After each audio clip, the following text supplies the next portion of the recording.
Hello guys, welcome back to our channel Pariksha E classes. स्वागत है आप सभी का आपके अपने चैनल परीक्षा ई क्लासेस पर। गाइस, आज की इस वीडियो में हम बात करने वाले हैं लेवल 5 और ग्रेड पे 2800 पर मिलने वाली इन हैंड और ग्रॉस सैलरी के बारे में। गाइस, ग्रेड पे 2800 पर लगने वाले जितने भी नए रिक्रूट्स हैं उनको यहाँ पर क्या सैलरी मिलेगी इन हैंड और ग्रॉस, साथ ही साथ बेसिक पे का कितने प्रतिशत HRA डीए एंड जो भी अलाउंसेस हैं वो दिए जाएंगे। साथ ही साथ हम इस बारे में भी जानेंगे कि क्या डिडक्शंस होते हैं सैलरी से जो एनपीएस यानी नेशनल पेंशन सिस्टम में दिए जाते हैं। इसके अलावा XYZ जो 3 तरह का क्राइटेरिया है सिटीज़ का, वहाँ पर कितनी कितनी सैलरी बनती है, क्या डिफरेंसेस रहते हैं, उन सभी के बारे में हम इस वीडियो में जानेंगे। तो गाइज, ये है सैलरी स्लिप CAG ऑडिटर की, जो कि लेवल 5 2800 ग्रेड पे की जॉब है। इसके अलावा मैं आपको बता दूं, CAG ऑडिटर हो या अकाउंटेंट हो या CAG जूनियर अकाउंटेंट हो, इन सभी की सैलरी एक समान होती है। इनका ग्रेड पे 2800 होता है और लेवल 5 की ये जॉब है। तो अगर हम बात करें जुलाई 2023 से दिसंबर 2023 तक क्या सैलरी इनको मिलने वाली है उसके बारे में, तो देखिए, सबसे पहले इन सिटीज़ को 3 तरह से बांटा गया है, X, Y और Z। वहीं पर बाई सिटी को बाई सिटी 1 और बाई सिटी 2 में बांटा गया है। अगर हम बेसिक पे की बात करें तो ये सभी का सेम रहने वाला है XYZ तीनों ही सिटीज़ में, जो कि है आपका 29,200 रुपये। अगर हम बात करें डीए की, तो डीए भी सभी का सेम रहेगा। यहाँ पर जो डीए आपको दिया जाएगा ये आपका बेसिक पे है। बेसिक पे का जो 46% है वो आपको डीए दिया जाता है और ये हर कैटेगरी यानी कि हर सिटी में समान होता है। तो 13,432 यहाँ पर इसका डीए हो जाएगा, 29,200 यहाँ पर बेसिक पे हो जाएगा।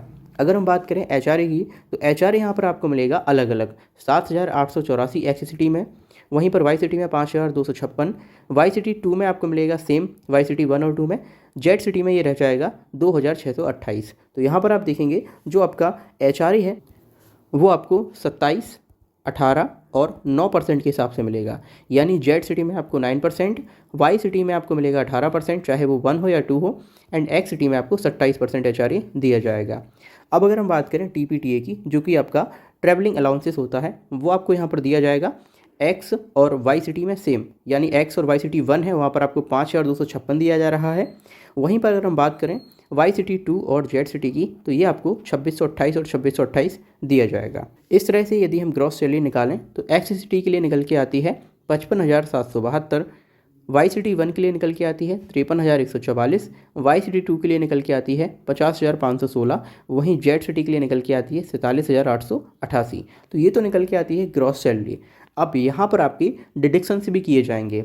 जितनी सैलरी आपको मिलने नहीं वाली है इन हैंड, जो डिडक्शन होंगे उनके बाद ही आपको जो सैलरी बचेगी वो इन हैंड सैलरी दी जाएगी। अब हम बात करते हैं डिडक्शन की, तो यहाँ पर मेजर 4 तरह के डिडक्शन किए जाएंगे, जिसमें पहला है आपका एनपीएस। तो एनपीएस जो है वो नेशनल पेंशन स्कीम है। इसके अंतर्गत गवर्नमेंट एंड एम्प्लॉय दोनों का कंट्रीब्यूशन किया जाता है बेसिक सैलरी के द्वारा। तो यहाँ पर जो गवर्नमेंट कंट्रीब्यूट करेगी वो 14% होगा एंड एम्प्लॉय जो कंट्रीब्यूट करेगा वो होगा 10%। अब ये जो 14 और 10% है ये आपका बेसिक पे का दिया जाएगा।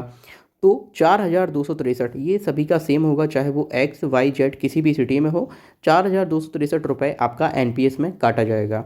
दूसरा, अगर हम बात करें CGE-GIS जो आपका इंश्योरेंस स्कीम होती है और सेंट्रल गवर्नमेंट के आप कर्मचारी हैं, ये जो स्कीम है इसके अंतर्गत आपके 30-30 रुपये काटे जाएंगे। ये भी सबका सेम रहेगा, डिडक्शंस सभी के सेम रहने वाले हैं।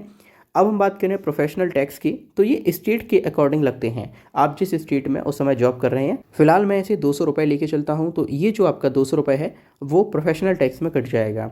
अब यहाँ पर जो सेंट्रल गवर्नमेंट के कर्मचारी हैं उनके लिए एक स्कीम चलती है, health scheme, that is central government health scheme. तो इसमें आपका जो डिडक्शन होगा वो 250 रुपये होगा। तो यहाँ पर सभी में जो XYZ सिटी हैं उनमें 250 रुपये आपके काटे जाएंगे। अगर हम बात करें ग्रॉस डिडक्शंस की, यानी कितने डिडक्शन हो रहे हैं, तो इन सब का जो टोटल निकल के आता है वो है 4,743 रुपये। तो ये तो आपका हुआ डिडक्शन। देखिए, अब हम नेट सैलरी की यदि बात करें तो नेट सैलरी आपको मिलेगी ग्रॉस सैलरी में से डिडक्शंस को हटाने पर।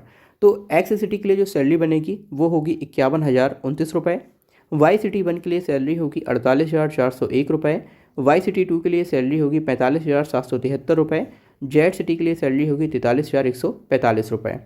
अब नेक्स्ट यहाँ पर इनकम टैक्स की बात करें तो देखिए, इनकम टैक्स यहाँ पर आपका 0 रुपये लगेगा, क्योंकि जो इनकम टैक्स के लिए क्राइटेरिया है वो 7.5 लाख रुपए रखा गया है। यदि आपकी वार्षिक आय 7.5 लाख रुपए से कम है तब आपको कोई भी इनकम टैक्स नहीं देना होता है।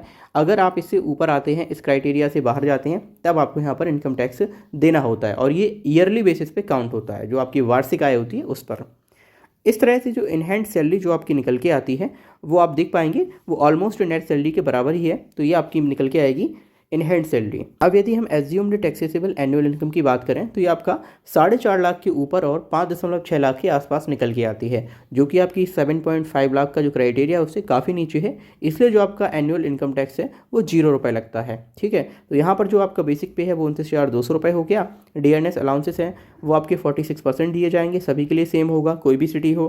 HRA जो है वो 27, 18 और 9 इस हिसाब से दिया जाएगा, ये भी परसेंट में है। और ये जो सारा कुछ है वो आपका बेसिक पे का निकल के आता है। अगर हम बात करें ट्रांसपोर्ट अलाउंसेस की तो ये 3600 और 1800 इतने रुपए आपको दिए जाते हैं। तो ये थी salary slip level 5 2800 grade pay की जॉब के लिए। CAG, ऑडिटर, अकाउंटेंट और जूनियर अकाउंटेंट जैसे सभी पद जो 2800 GP में आते हैं उनको यहाँ पर इतनी इनकम जो है वो मिलती है। आई होप आपको ये वीडियो समझ आया होगा। Thank you for watching this video. मिलते हैं हम अगली वीडियो में।